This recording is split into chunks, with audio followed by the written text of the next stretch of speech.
Morning, सुप्रभात मेरे प्यारे छोटे बड़े भाइयों और बहनों। आज मैं आपके सामने फिर कक्षा 10 के विज्ञान विषय के अंतर्गत बहुत ही महत्वपूर्ण पॉइंट को लेकर के आया हूं, जो अत्यंत महत्वपूर्ण है कक्षा 10 के विद्यार्थियों के लिए। मैंने इससे पहले आपको कल भी यानी कि पिछली वीडियो में बहुत अच्छी या बहुत ही महत्वपूर्ण जानकारियां प्रदान की थी। आज मैं आपको फिर एक महत्वपूर्ण जानकारी को प्रदान करूंगा। आप लगातार मुझसे जुड़े रहें और वीडियो को अंत तक अवश्य देखें। देखिए, आज जो हमारा पॉइंट है वो है हमारा रुधिर वर्ग यानी कि ब्लड ग्रुप क्या होता है। मैं आज इसके बारे में आपको बहुत सारी जानकारी प्रदान करूंगा। और जिन विद्यार्थियों ने इस क्लास से संबंधित जो पिछली वीडियो है जिनको नहीं देखा है, वह सभी विद्यार्थी डिस्क्रिप्शन बॉक्स में जाकर दी गई लिंक पर क्लिक करके इस विषय से संबंधित सभी जानकारी को प्राप्त करें। यह कक्षा 10 के विद्यार्थियों के लिए अत्यंत महत्वपूर्ण क्लास है। देखिए, आज का जो मुख्य पॉइंट है, जैसा आप देख रहे हैं, ब्लड ग्रुप क्या होता है। इससे पहले वाली वीडियो में मैंने आपको परिवहन तंत्र के बारे में बताया था कि परिवहन तंत्र का कितने प्रकार होते हैं, तथा इससे पहले जो परिवहन होता है वो किस प्रकार से होता है ये भी बताया था। परिवहन तंत्र के 3 आपको प्रकार बताए थे, बहुत ही महत्वपूर्ण आपको जानकारी प्रदान की थी। तथा रुधिर परिवहन तंत्र क्या होता है, मैंने इसके बारे में भी आपको बताया था। आज मैं बताऊंगा आपको रुधिर वर्ग क्या होता है। देखिए, जैसा आप देख रहे हैं, ये जो रुधिर वर्ग है कक्षा 10 के विद्यार्थियों के लिए अत्यंत महत्वपूर्ण क्लास है। तो आप सभी विद्यार्थियों का, आप सभी छोटे बड़े भाइयों और बहनों का मैं अपने YouTube चैनल पर स्वागत करता हूं और लेकर के चलता हूं उसी क्रम में जो प्रतिदिन एक वीडियो आने का है और एक नया ज्ञान आप तक पहुंचाने का है। देखिए, रुधिर वर्ग सन 1902 में, आप प्रत्येक पॉइंट को नोट अवश्य करते चलें ताकि सारी जानकारी आपको प्राप्त हो जाए। वैसे पूरी कोशिश करता हूं आपको यही सारा ज्ञान देने की और सब कुछ यहीं पर समझाने की। तो सन 1902 में कार्ल लैंडस्टीनर, जो मैं अंडरलाइन करता हूं और जो आपको समझाने का प्रयत्न करता हूं उसे आप नोट अवश्य करते चलें। सन 1902 में कार्ल लैंडस्टीनर ने पता लगाया कि सभी मनुष्यों का रुधिर समान नहीं होता। कैसा? सभी मनुष्यों का रुधिर जो है वो एक समान नहीं होता। ये 1902 में कार्ल लैंडस्टीनर ने पता लगाया था। यानी आरवीसी जो होती हैं, आरवीसी, मैंने आपको कल इसके बारे में आरवीसी और डब्ल्यूबीसी के बारे में भी बहुत अच्छी जानकारी प्रदान की थी कि आरवीसी क्या होती है, इसका जीवन काल कितना होता है। इसे बोलते हैं लाल रुधिर कणिकाएं। आरवीसी क्या बोलते हैं, एक बार फिर सुन लीजिए, लाल रुधिर कणिकाएं। आरवीसी लाल रुधिर कणिकाएं होती हैं। मैंने आपको बताया इनका जीवन काल कितना होता है, इनका जीवन काल 120 दिन होता है। कितना होता है? 120 दिन। जो लाल रुधिर कणिकाएं होती हैं उनका जीवन काल 120 दिन होता है। मैंने आपको श्वेत रुधिर कणिकाएं बताई, जो श्वेत रुधिर कणिकाएं होती है उसका जीवन काल कितना होता है, ये भी आपको बहुत ही महत्वपूर्ण तरीके से समझाया था। देखिए, आरबीसी की सतह पर तथा प्लाज्मा, मैंने आपको प्लाज्मा के बारे में बहुत अच्छी तरह से बताया था। प्लाज्मा में कुछ विशेष प्रोटीन मिलते हैं। क्या? यानी कि आरबीसी की सतह पर तथा प्लाज्मा में कुछ विशेष प्रकार के प्रोटीन मिलते हैं जिनकी पारस्परिक क्रिया से रुधिर का आश्लेषण होता है। यानी कि किसकी? यानी आरबीसी की और प्लाज्मा में कुछ प्रोटीन मिलते हैं जिनकी पारस्परिक क्रिया से रुधिर का आश्लेषण होता है। ये रुधिर वर्ग की जो खोज थी, यानी रुधिर वर्ग का किसने पता लगाया था? कार्ल लैंडस्टीनर ने। इसके लिए इन्हें 1930 में, कितने में? इसके लिए 1930 में कार्ल लैंडस्टीनर को नोबेल पुरस्कार से सम्मानित किया गया था। किससे? नोबेल पुरस्कार से कार्ल लैंडस्टीनर को 1930 में सम्मानित किया था। जो नोबेल पुरस्कार होता है, ये नोबेल पुरस्कार बहुत ही सर्वश्रेष्ठ पुरस्कार होता है किसी भी क्षेत्र में दिया जाने वाला। तो जब उन्होंने 1902 में पता लगाया तो उन्हें 1930 में नोबेल पुरस्कार से सम्मानित किया था। देखिए, रुधिर में जो प्रोटीन होते हैं, मनुष्य के रुधिर में 2 प्रकार के प्रोटीन होते हैं। जो मनुष्य का रुधिर होता है उसमें 2 प्रकार के प्रोटीन होते हैं। नंबर 1, जो पहले प्रकार का प्रोटीन होता है उसे बोलते हैं प्रतिजन या एंटीजन। 2 प्रकार के प्रोटीन, नंबर 1 प्रतिजन या एंटीजन और नंबर 2 प्रतिरक्षी या एंटीबॉडीज। 2 प्रकार के प्रोटीन होते हैं, एक प्रतिजन या एंटीजन, दूसरा प्रतिरक्षी या एंटीबॉडी। ये दोनों किस प्रकार से होते हैं, आप लगातार जुड़े रहें और देखते रहें। मैं दोनों को बताऊंगा। जो प्रतिजन या एंटीजन होते हैं वह क्या होता है, और जो प्रतिरक्षी या एंटीबॉडीज होते हैं ये किस प्रकार के प्रोटीन होते हैं। मनुष्य के रुधिर में दो प्रकार के प्रोटीन होते हैं। नंबर एक, प्रतिजन या एंटीजन या एग्लूटिनोजन। मनुष्य के रुधिर में दो प्रकार के, एक प्रतिजन या एंटीजन और या इसको हम बोलते हैं एग्लूटिनोजन। दूसरा वाला भी बताऊंगा। देखिए, ये एंटीजन विशेष ग्लाइकोप्रोटीन है। जो आपका ये प्रतिजन एंटीजन है, यह एंटीजन विशेष ग्लाइकोप्रोटीन्स है। लाल रुधिराणुओं की कोशिका कला पर दो प्रकार के एंटीजन होते हैं। यह जो एंटीजन है यह विशेष प्रकार का ग्लाइकोप्रोटीन्स है तथा लाल रुधिराणु जिसे बोलते हैं आरबीसी की कोशिका कला पर दो प्रकार के एंटीजन होते हैं। नंबर एक, एंटीजन ए तथा एंटीजन बी, यानी कि दो प्रकार के एंटीजन होते हैं। नंबर एक ए एंटीजन और नंबर दो बी एंटीजन। ये दो प्रकार के एंटीजन लाल रुधिराणुओं पर उपस्थित एंटीजन्स के आधार पर लैंडस्टीनर ने मानव रुधिर को चार समूह में बांटा। कैसे? आरबीसी पर उपस्थित एंटीजन के आधार पर, आरबीसी पर उपस्थित एंटीजन के आधार पर लैंडस्टीनर ने मानव रुधिर को चार समूह में बांटा।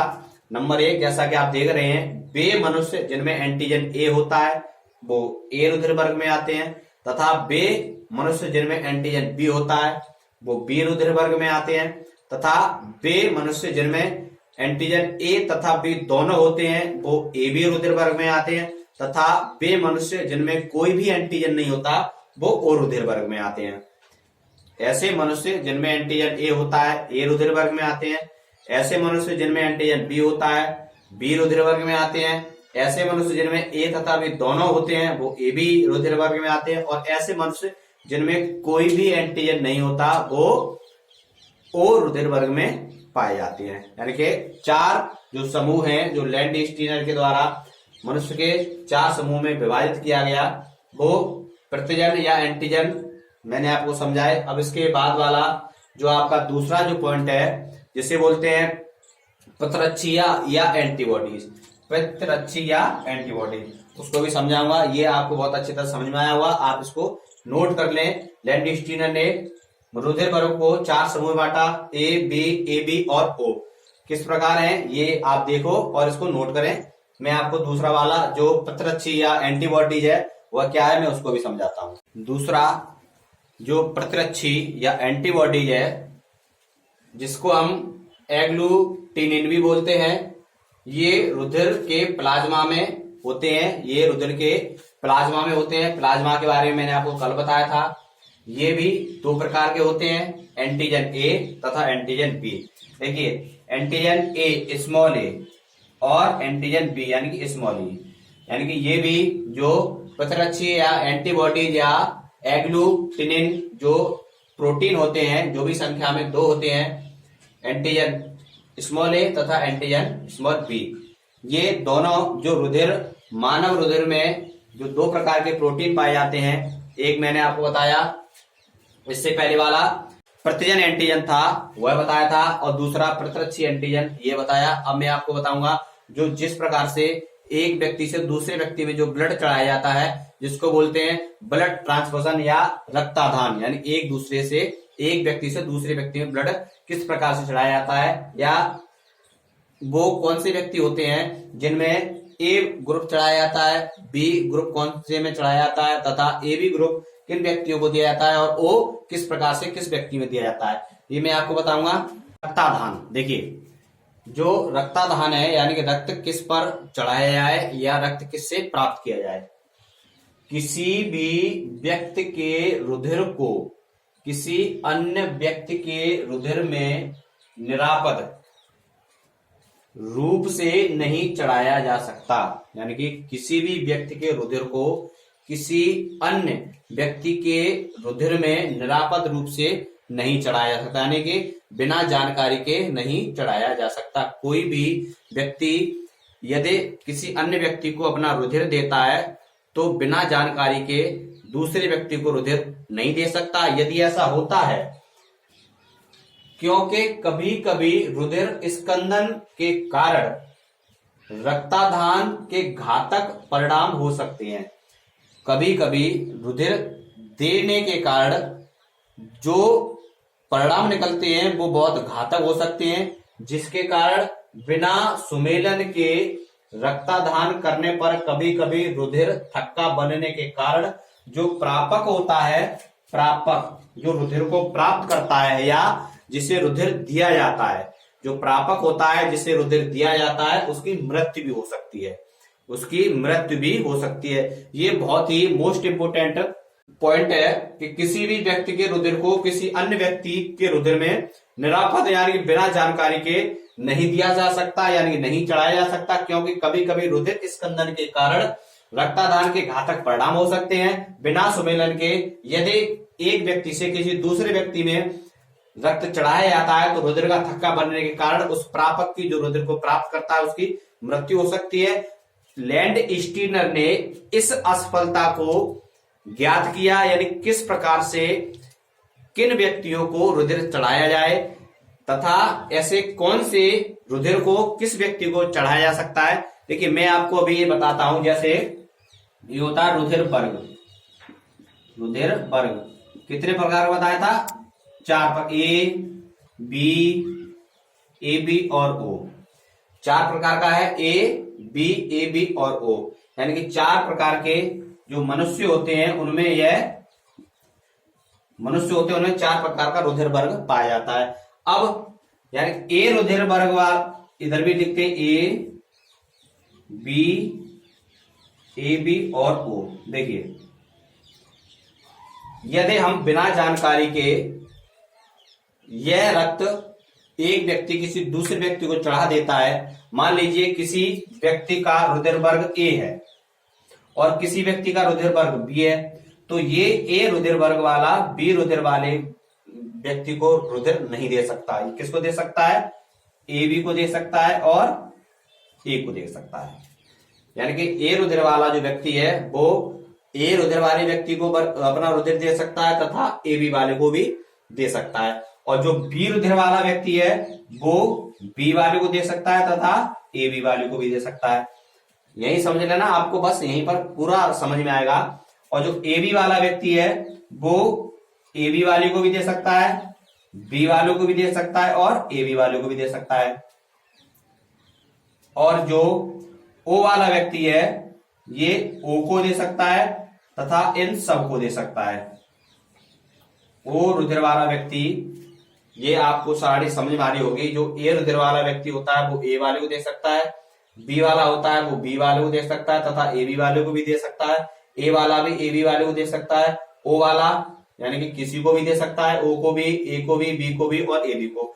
लेकिन ये और इधर वाले भी इनको दे सकते हैं, यानी कि इधर वाले इनको दे सकते हैं तथा इधर वाले इनको दे सकते हैं। लेकिन ओ वर्ग वाला जो व्यक्ति होता है वो सिर्फ ओ वर्ग वाले व्यक्ति से ही अपना रुधिर ग्रहण कर सकता है, यानी कि रुधिर ओ वर्ग वाले व्यक्ति से ओ वर्ग वाले व्यक्ति पर ही चढ़ाया जा सकता है। इसलिए जो ये ओ वर्ग वाला है इसको बोलते हैं सर्वदाता। सर्वदाता जो ओ रुधिर वाला जो व्यक्ति होता है वो किसी को रुधिर दे सकता है, उसको बोलते हैं सर्वदाता। तथा जो ए बी रुधिर वाला जो व्यक्ति होता है इसको बोलते हैं सर्वग्राही। सर्वग्राही यानी कि सभी से ग्रहण करने वाला।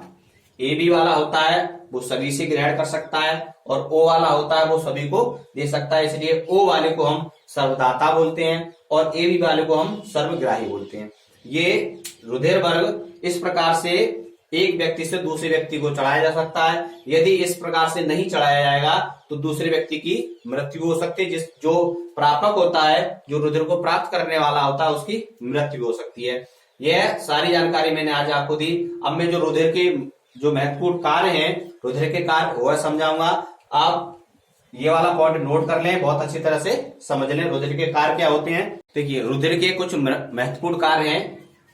विभिन्न पदार्थों का परिवहन, ऑक्सीजन का परिवहन, शरीर के ताप का नियमन, थक्का का बनना, रोगों से रक्षा करना, और घाव का भरना, ये जो महत्वपूर्ण पॉइंट थे। जैसे विभिन्न पदार्थों का परिवहन, पोषक पदार्थ जो होते हैं, पोषक पदार्थों का परिवहन। नंबर 2, उत्सर्जी पदार्थों का परिवहन तथा अन्य पदार्थों का परिवहन।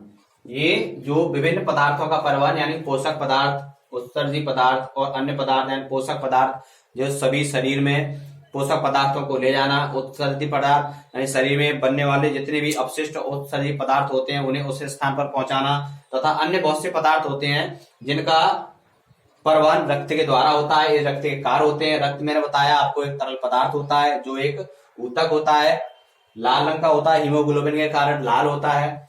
और ऑक्सीजन का परिवहन यानी ऑक्सीजन जो हम ग्रहण करते हैं उसका भी रक्त परिवहन करता है एक स्थान से, मतलब संपूर्ण शरीर में ले जाता है। शरीर के ताप का नियमन यानी कि रक्त जो है वो शरीर के ताप का नियमन भी करता है।